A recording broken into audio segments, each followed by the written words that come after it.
Good evening, everyone. Welcome to a highly inaccurate and highly narrativized retelling of the Russian Revolution and the ensuing rise of Stalin.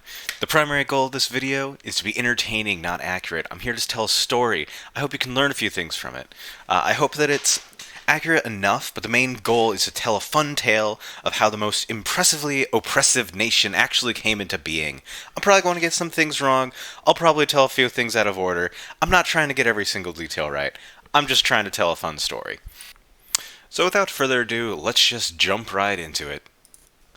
So once upon a time, there was this dude named Marx, and he said socialism is when the government does stuff, but not actually. To massively oversimplify, he said socialism is when the workers own the means of production, and communism is where everyone owns everything in common, there's no private property, everything goes well, and there's no exploitation.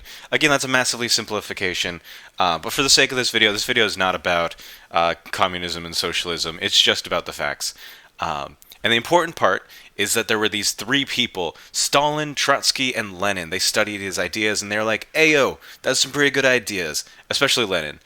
Trotsky was also along for it. He was just kind of along for the ride. Out of the three of them, Lenin was really the brains of the squad. But then, Marx died. He had pneumonia. It's an incredibly easily curable illness nowadays, but sadly very fatal at its time. After this, the Second Internationale was like, okay, what do we do now? Where do we go from here? After some time, they basically devolved into two factions. One was basically everyone, and the other group was basically just Lenin and his buddies, and they fought a whole ton. Even though there were way more people arguing against Lenin and friends, Lenin dubbed them the Mensheviks, which means minority, and he called his own group the Bolsheviks, which means majority. This is despite the fact that the Mensheviks made up the vast majority of intellectuals at the time, and the Bolsheviks were just basically a book club of three. But this was a very powerful book club of three. Trotsky was the debate lord of the group, and he was eager to have public disagreements with anyone that came at him. Lenin was the main author, who also wasn't free of the debate bureau gene. And Stalin, he wasn't really an intellectual, and his main MO at the time was securing funding and resources for the Bolsheviks. He went around, he was doing straight up mafia boss stuff. He was shaking people down, robbing banks. He was doing the mafia thing where you go, "Hey, sure would be a shame if someone were to steal from this fine establishment. Why don't you pay me a protection fee? I'll protect you, make sure nothing bad happens." And of course, if they didn't agree, he would just steal from them. So yeah, standard mafia dude activities. Meanwhile, in Russia, the Russian people saw that everyone was having revolutions for the past, 100 years. The Americans had a revolution. The French had a revolution. All the European countries, they all overthrew their monarchs. Russia was a bit behind the times. Their landscape made it difficult to organize things. They were super spread out, didn't have a bunch of great farmland, not very industrialized. So it took them a little while to get around to it. But in 1905, they were like, all right, we've had enough famine. You failed us for long enough. Tsar Nicholas, you're going down. And it failed.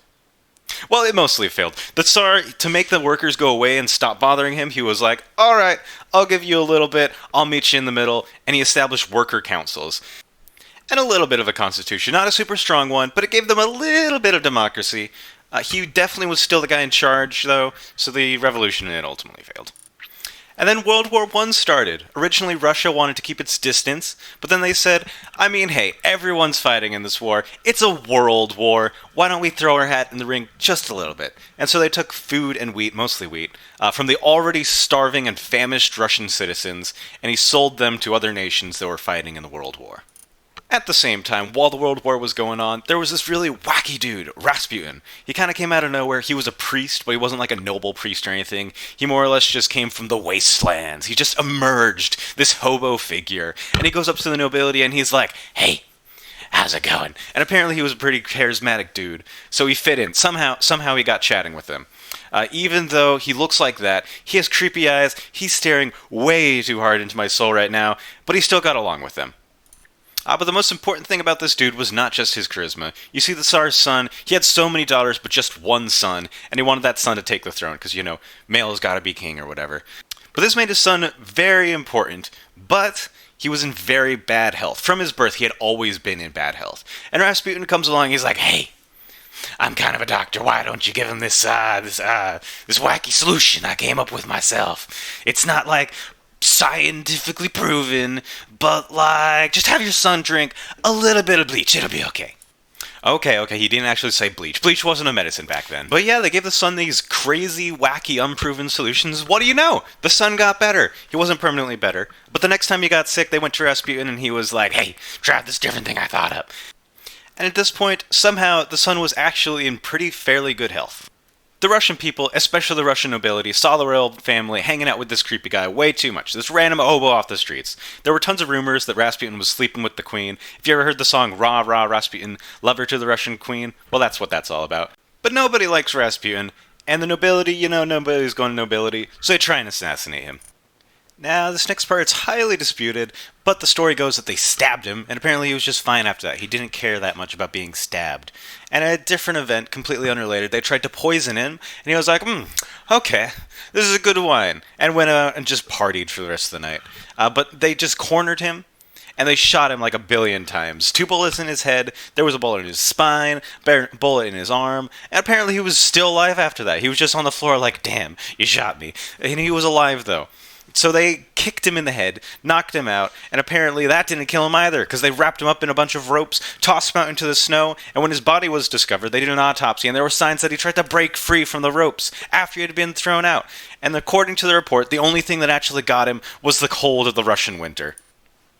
In reality, let's be honest, that's just some mythical stuff that people came up with to make Rasputin sound really cool. In fact, if you Google Rasputin assassination, the top 5 results are Rasputin assassination myth debunked. He probably just got cornered, got shot, and that was it for him. But it's important to know about the myth, because I think the myth is pretty fun.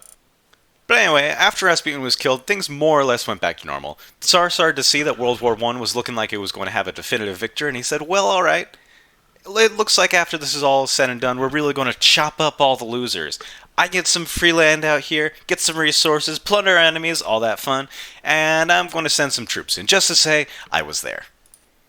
And so they took soldiers from people that were already starving, and now they're sending food, wheat, men, all this stuff into a war that they have nothing to do with. It's just because the Tsar wants the glory of it. He wants a slice of the pie when it's all over. And the Russian people all quoted the meme collectively, and they said, you can't keep getting away with this! And so the Russian people decide, you know what? Revolution Part 2! This time it's actually kind of easy to overthrow the government itself. You see, all the soldiers were gone fighting in World War I. So they just kind of marched up. All the people, everyone was like, alright, let's not do this anymore. And during all this, Lenin comes in. He starts joining in the fighting as well. He thought up a really pretty good slogan that was something like peace, bread, and land, which is a pretty good chant, not going to lie.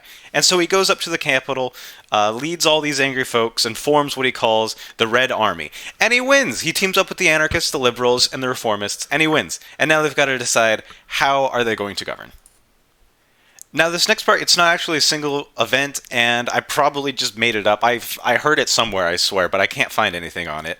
But just keep that in mind for this next section. But anyway, to help form a new government, Lenin has this big old party and he invites everyone over. He says, hey, welcome to the party. Liberals, anarchists, come on into this room. We're going to decide what's going on now.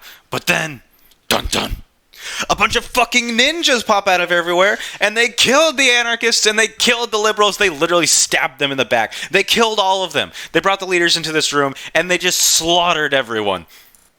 After the assassination of their leaders, the armies of these groups, dubbed the White Army, obviously, they're not going to stand for this, so now Russia's in a big civil war. But you see, Lenin and his buddies, he had a ton of fucking ninjas, so he just killed all of them. He defeated the White Army quite handedly. But after the Civil War, a lot of the workers, they saw this and they were like, yo, bro, what the fuck? Wasn't this supposed to be our revolution? And so they organized. They formed unions and stuff. And they said, you know what? We're just not going to work for you now. We're going on strike because we don't like what you're doing and we would like a little bit of democracy. And after Lenin saw this, he sent all the ninjas after the striking workers. He killed thousands just for having the audacity to strike. He killed tens of thousands of workers, which isn't exactly the most communist thing to do, I would say. Not very in favor of the working class, not if you ask me. And then Lenin went to the worker councils, the ones that were formed after the 1905 revolution, and he said, yo, you're disbanded, you're not loyal enough to me, I can't control you, so you're gone now. And he formed his own worker councils. He approved certain people, he said, hey yo, you're under my control, you're my guys, so if I need a solution, I'll come to you guys and you'll think up a good solution, okay, right? Yeah, good. And at the first meeting of this group, they said, all right, we've decided, can we have a little bit of democracy? And Lenin was like, you're canceled. And he disbanded those councils too.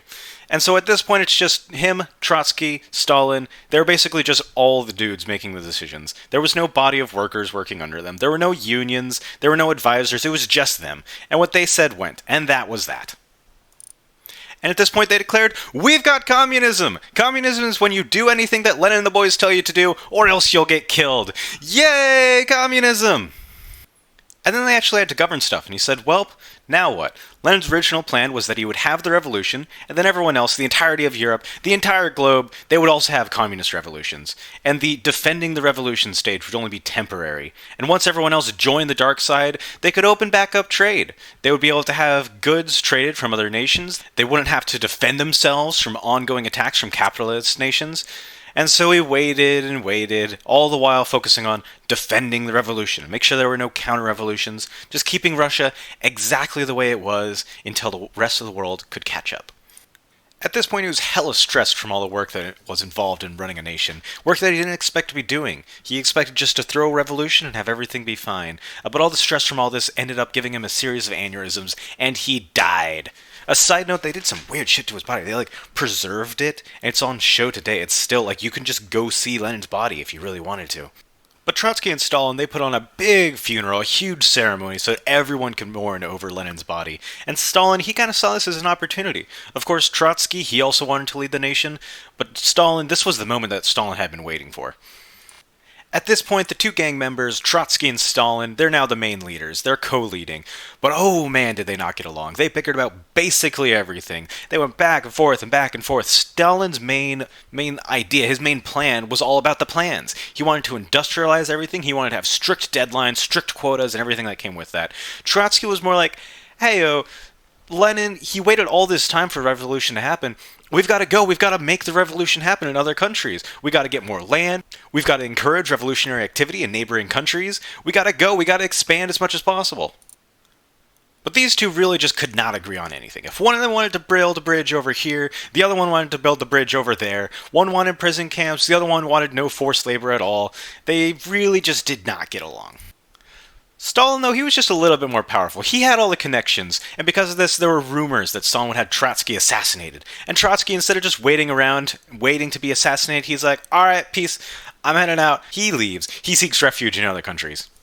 After Trotsky leaves, he writes so many letters. Stalin would mess up on one plan, Trotsky would write a letter saying, Heh, I know the proper solution of that plan. Here's how I would have done it. Of course your plan failed. And for basically everything that Stalin does, he writes, I have so many better ideas. I believe that no one should be in prison and everyone should be free. And because of this, he oftentimes accidentally stumbled upon the right answer. But mostly it was just because he didn't like Stalin. And it's just like this whole situation. It's like two couples that broke up and just can't get over it. Eventually, Trotsky says, oh, by the way, Lenin, on his deathbed, he said this thing that was like, yo, anyone other than Stalin, don't let Stalin take control. Stalin's a madman, he's wacky, he has mafia ties, he's still with the mafia, he will bring ruin to this country, so whatever you do, do not let Stalin get in power. And of course, Stalin was like, dude, you obviously faked that letter. And Trotsky was like, no. But to this day, there's no real way to authenticate what Lenin exactly wrote on his deathbed. And this letter is heavily contested by everyone that looks at it. But whether it's real or not, Stalin wasn't a huge fan. And so he sent the ninjas after Trotsky, and Trotsky was successfully assassinated. Stalin personally had Trotsky killed. And after that, things just kind of got a lot worse, because Stalin could just do whatever he wanted. He set up all these work camps and gulags all over the place. He had a very strict way that everything should be done. He had strict quotas, and if you didn't meet the quotas, straight to the gulags for the rest of all time. Basically everyone. It was more or less literally 1984. Kids telling on their parents for mildly dissing our boy Stalin. Parents being carted away and being forced to work the rest of their lives, probably dying in the middle of the wilderness somewhere. He was basically sending everyone. He was like, you get a gulag, and you get a gulag, everyone gets a gulag.